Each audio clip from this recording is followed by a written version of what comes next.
Happy new year to all of you. Hello friends, अभी good news है, 2021 start हुआ है और वैक्सीनेशंस के प्रोग्राम स्टार्ट हो रहे हैं।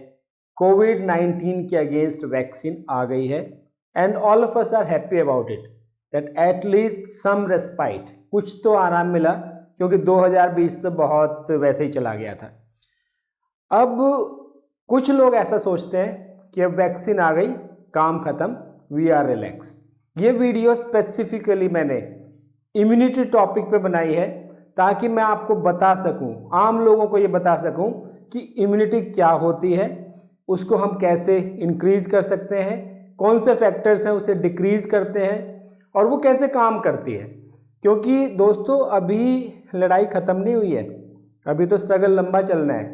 एक वायरस आया कोविड-19 में, उसके लिए वैक्सीन बन गई है, अब दूसरे आने लगेंगे। अभी म्यूटेंट आ गए इंग्लैंड में, इसके और रिश्तेदार भी तो आएंगे चाइना से, वो नहीं आएंगे? उनके लिए तैयार हो आप लोग। तो ये वीडियो इसलिए बनाई है। Welcome to the channel Excel Camp. दोस्तों, इम्यूनिटी शब्द पिछले एक साल में फरवरी मार्च 2020 से लेकर अब तक बहुत बार सर्च किया गया है, बहुत लोगों को पता चल गया है कि इम्यूनिटी होती क्या है, लेकिन वेग आइडिया है अभी। एक्चुअली इम्यूनिटी होती क्या है? देखिए, इम्यूनिटी हमारी बॉडी का डिफेंस मैकेनिज्म है जो बीमारी से लड़ने में हमारी मदद करता है। जैसे देश में सेनाएं होती है ना, आर्मी है, नेवी है, एयरफोर्स है, हमेशा तैनात रहते हैं, हमेशा सजग रहते हैं। कोई भी दुश्मन आएगा तो उस पर हमला करके उसे ख़त्म करने के लिए तैयार रहते हैं। सेम कंपैरिजन करके आप देख सकते हैं, इम्यूनिटी हमारे शरीर में एक ऐसा सिस्टम है, हमारा डिफेंस है, डिफेंस मैकेनिज्म है, जो कि कोई भी बाहर से आने वाली चीज़ उसको फाइट करने के लिए वो हमेशा तैयार रहता है। कुछ टर्म्स आपको पता होनी चाहिए।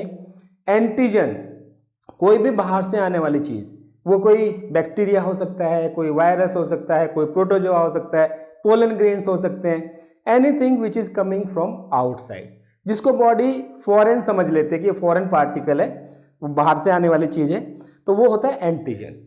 जब ये एंटीजन हमारी बॉडी में आते हैं तो ये हमारे में एक इम्यून रिस्पॉन्स, हमारी बॉडी का डिफेंस मैकेनिज्म एक्टिव हो जाता है और फिर वो डिफेंस मैकेनिज्म प्रोड्यूस करता है एंटीबॉडीज। ये तो हम सबको पता है कि ब्लड में 3 तरह के मेन सेल्स होते हैं, आरबीसी, डब्ल्यूबीसी एंड प्लेटलेट्स। इसमें डब्ल्यूबीसी में जो बी एंड टी लिम्फोसाइट्स होते हैं वो एंटीबॉडीज बनाते हैं। अब ये एंटीबॉडीज करते क्या हैं, ये काम कैसे करते हैं? एंटीबॉडीज प्रोटीन मॉलिक्यूल्स हैं, इनका फिक्स स्ट्रक्चर होता है।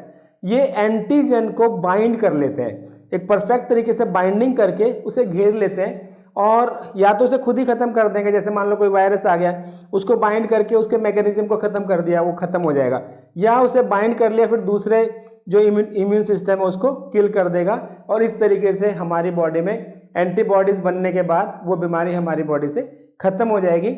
दूसरा, अगर वही इन्फेक्टिंग एजेंट जैसे वायरस आया और हम इम्यून हो गए, हमारी बॉडी में एंटीबॉडीज बन गई, तो हमारी बॉडी की ना मेमोरी बहुत शार्प होती है, वो हमेशा उसको याद रखती है। अगर वही वायरस 2, 4, 10 साल बाद दोबारा आएगा तो हम ज़्यादा बेटर प्रिपेयर्ड होंगे, हमारी बॉडी तैयार होगी, पता होगा कि ये वायरस आया था, इसको हमने कैसे ख़त्म किया था। ये इसका मैकेनिज्म है।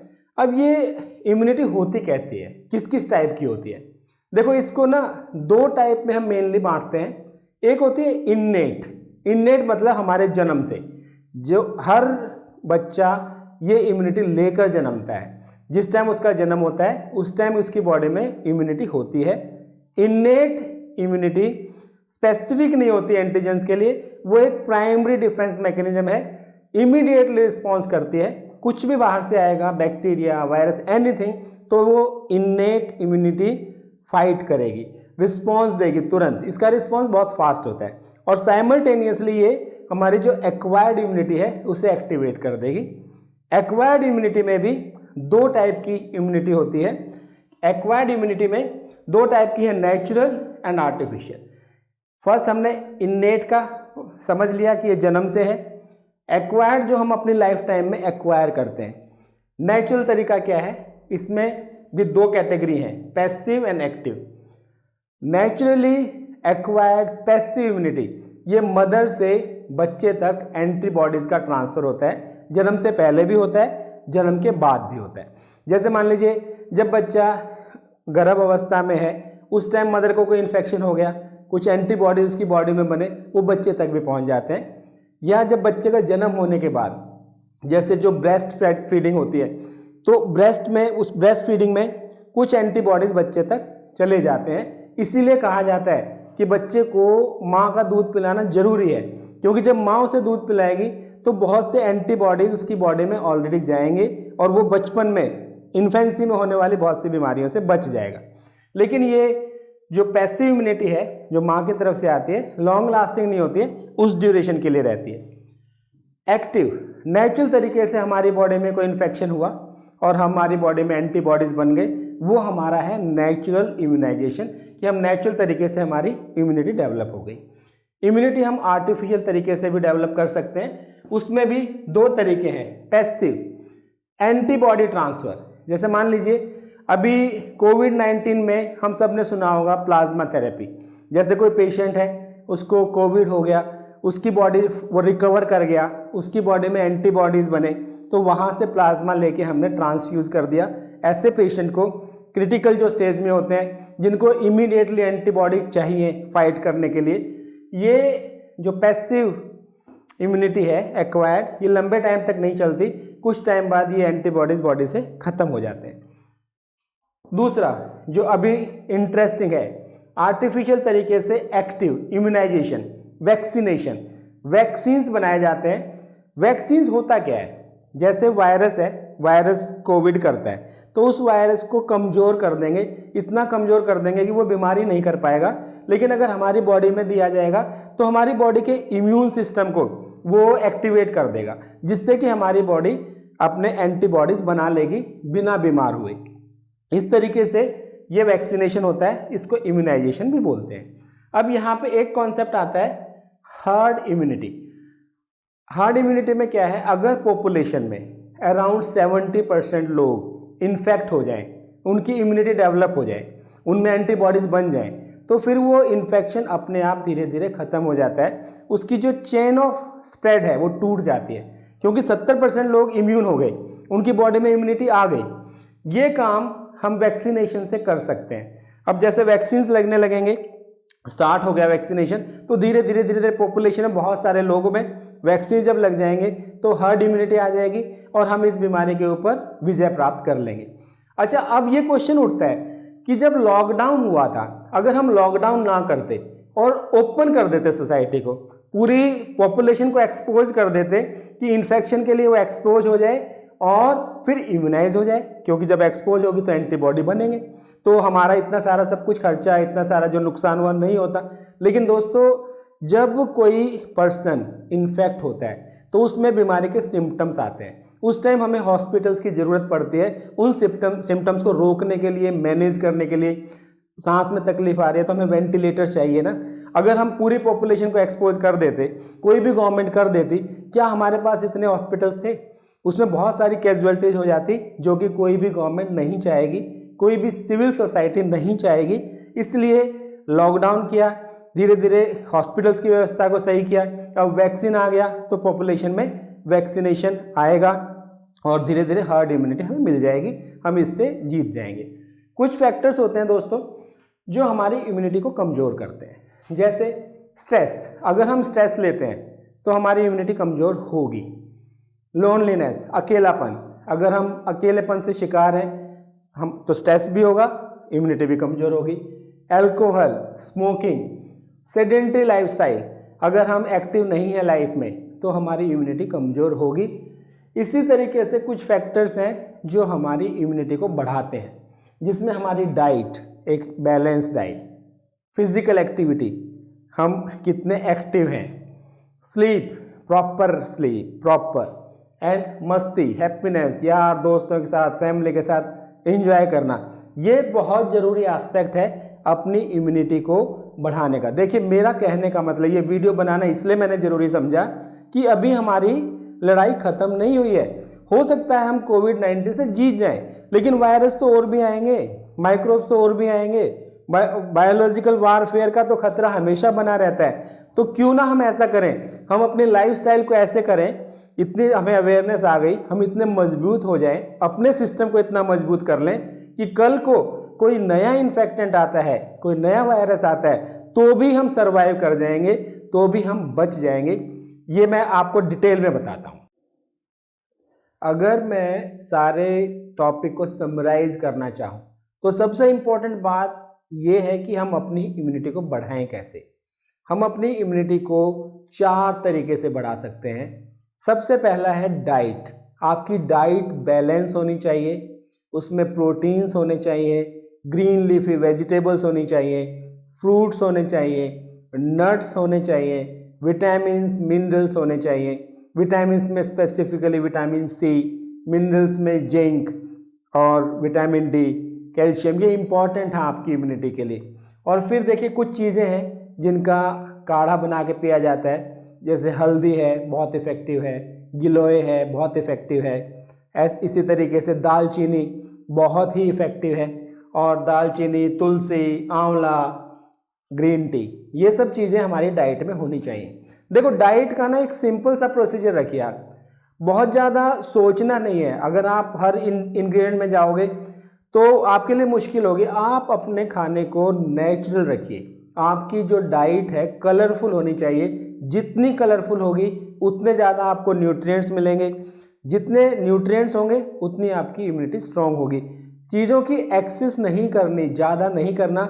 ऐसा नहीं कि जब ये पेंडेमिक हुआ था, स्टार्ट पीक पर था, तो सुबह से शाम तक काढ़ा पिए जा रहे हैं लोग, पता चला अल्सर्स हो गया, पेट में दिक्कत आने लग गई, एसिडिटी हो गई।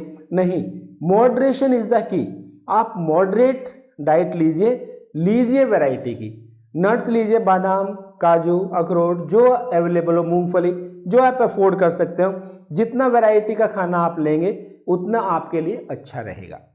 तो डाइट के बारे में हमें नेचुरल हो जाना चाहिए। नेचर ने हमें सब कुछ दिया है, कोशिश करिए जितनी नेचुरल फॉर्म में उसे खा सकें आप। कुकिंग अगर करें तो मिनिमम जितना हो, कम से कम। फ्राइड फूड, प्रोसेस्ड फूड बिल्कुल अवॉइड कर दीजिए। Too much of T, coffee नहीं, बंद कर दीजिए उसे, वो सही नहीं है सेहत के लिए। दूसरा एस्पेक्ट है लाइफस्टाइल। इसमें देखिए फिजिकल एक्टिविटी होनी चाहिए हमारी लाइफ में। सेडेंट्री लाइफस्टाइल डेंजरस है। मेरी एक दूसरी वीडियो भी है मोटापे के ऊपर, आप देख लेना उसमें कि सेडेंट्री लाइफस्टाइल, मोटापा, डायबिटीज़ कितनी खतरनाक है। फिजिकल एक्टिविटी में दोस्तों वॉकिंग करिए, जॉगिंग करिए, कोई भी स्पोर्ट्स ज्वाइन कर लीजिए जो आप खेल सकते हो, जो आपकी बॉडी अलाउ करती हो। Football, cricket, volleyball, what ever it is, जिसमें बॉडी मूव करे। डांस करना चाहें तो डांस करिए, जो आपको पसंद हो करिए, लेकिन physical activities must. Then yoga, pranayama and meditation, ये चेंज अपनी लाइफ में ले आइए, क्योंकि जब आप मेडिटेशन करेंगे ना तो स्ट्रेस भी कम होगा। योगा, प्राणायाम इम्यूनिटी को बढ़ाते हैं, वेल एस्टेब्लिश्ड फैक्ट्स हैं ये अब साइंटिफिकली प्रूवन चीज़ें हैं। मेन बात क्या है कि हमारे पास इंफॉर्मेशन बहुत ज़्यादा है, लेकिन इम्प्लीमेंटेशन बहुत पुअर है, इसीलिए हम सफ़र करते हैं। आप कहीं से भी इंफॉर्मेशन लेना चाहोगे ना दोस्तों, आपको हर चीज़ की इंफॉर्मेशन मिल जाएगी। आज के टाइम में इंफॉर्मेशन गैदर करना प्रॉब्लम नहीं है, प्रॉब्लम है उसको इम्प्लीमेंट करना।